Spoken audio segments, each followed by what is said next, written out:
नमस्कार। आइए आज साथ मिलकर इतिहास के कुछ पन्ने पलटते हैं, पर किसी किताब की तरह नहीं, बल्कि यूं समझिए जैसे किसी चौपाल पर बैठे हैं और कोई बुजुर्ग हमें एक पुरानी कहानी सुना रहा हो। एक ऐसी कहानी जो वीरता, त्याग और आज़ादी की आग से रोशन है। हाँ, ये कहानी है राजस्थान के उन शूरवीरों की जिन्होंने 1857 में अपनी ही धरती पर क्रांति का बिगुल फूंका। हम सब ने मेरठ और दिल्ली में 1857 की क्रांति के बारे में तो खूब सुना है ना? मंगल पांडे का नाम हम सबको याद है। पर क्या हम जानते हैं कि जब पूरा देश आज़ादी के लिए अंगड़ाई ले रहा था, तब राजस्थान की इस वीर भूमि पर भी आज़ादी के दीवाने अपनी एक अलग ही गाथा लिख रहे थे।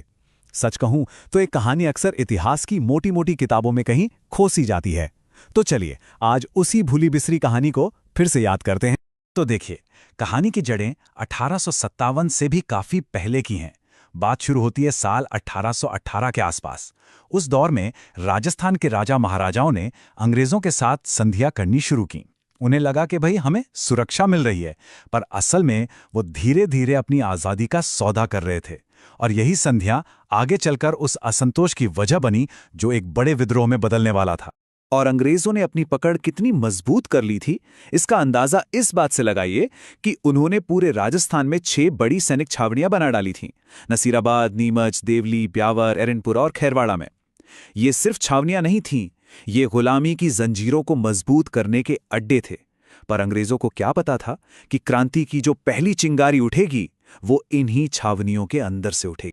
तो उत्तर भारत में क्रांति की आग तो फैल ही रही थी, और उसकी तपिश, उसकी गर्मी अब धीरे धीरे राजस्थान के रेगिस्तान तक भी पहुंच चुकी थी।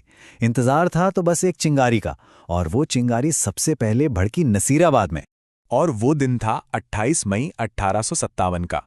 नसीराबाद छावनी में तैनात 15वीं बंगाल नेटिव इन्फेंट्री के भारतीय सैनिकों ने अपने अंग्रेज अफसरों के खिलाफ बगावत कर दी। ये राजस्थान में आज़ादी की लड़ाई का पहला शंखनाद था। सैनिकों ने तोपों पर कब्जा किया, खजाना लूटा और सीधा दिल्ली की ओर कूच कर गए। नसीराबाद की आग अभी ठंडी भी नहीं हुई थी कि बस कुछ ही दिन बाद 3 जून को नीमच छावनी में भी विद्रोह की लपटें उठ गईं। और फिर ये सिलसिला रुका नहीं।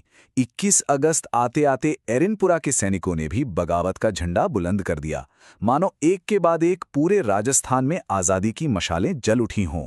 और इन सभी क्रांतिकारियों का एक ही लक्ष्य था, एक ही ध्येय था और एक ही नारा था, चलो दिल्ली, मारो फिरंगी।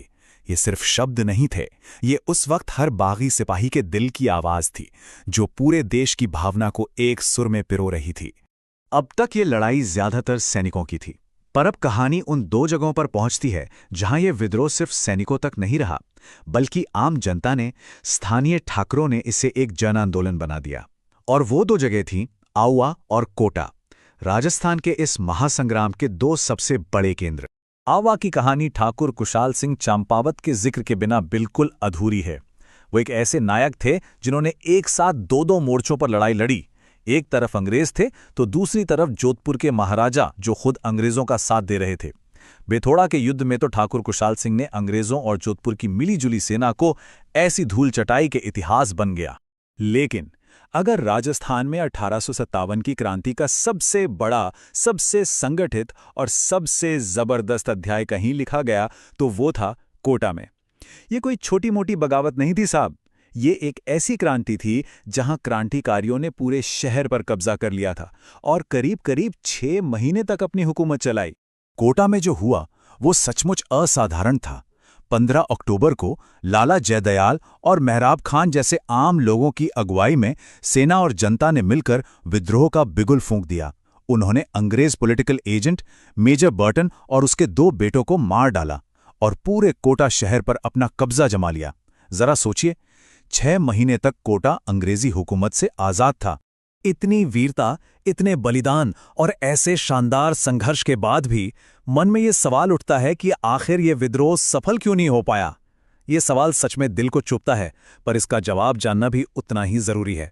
तो चलिए अब जरा कहानी के इस पहलू पर भी नजर डालते हैं और समझते हैं कि कमी कहाँ रहे। तो देखिए, कई वजहें थीं। सबसे पहली बात तो ये कि कोई एक बड़ा नेता नहीं था जो सबको एक साथ एक झंडे के नीचे लेकर चल सके। अलग अलग गुटों में तालमेल की भी भारी कमी थी। और ये तो जाहिर है कि अंग्रेजों के पास बेहतर हथियार थे और उनकी सेना कहीं ज्यादा संगठित थी। पर इन सबसे भी बढ़कर एक कारण और था जो शायद सबसे ज्यादा दर्दनाक था। वो दर्दनाक कारण था अपनों का ही साथ न देना। जी हां, राजस्थान के ज्यादातर बड़े बड़े राजा और महाराजा, जिनकी प्रजा आजादी के लिए अपना खून बहा रही थी, वो खुद अंग्रेजों की तरफ से खड़े थे। उनकी सेनाएं क्रांतिकारियों से लड़ रही थीं। ये तो विद्रोह की पीठ में छुरा घोंपने जैसा। और ये कोई सुनी सुनाई बात नहीं है, इतिहास इसका गवाह है। जोधपुर के महाराजा तख्त सिंह, जयपुर और कोटा के राम सिंह द्वितीय और बीकानेर के महाराजा सरदार सिंह, इन जैसे बड़े शासकों ने खुलकर अंग्रेजों का साथ दिया। अगर ये शासक अपनी जनता के साथ खड़े होते तो शायद आज कहानी कुछ और।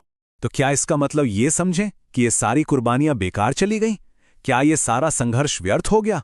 जी नहीं, बिल्कुल नहीं। लड़ाई भले ही वो हार गए, लेकिन हमारे ये वीर नायक एक ऐसी विरासत छोड़ गए जो आज भी जिंदा है। इस विद्रोह की असली सफलता ये थी कि इसने लोगों के दिलों में देशभक्ति की वो आग जला दी जो फिर कभी बुझी नहीं।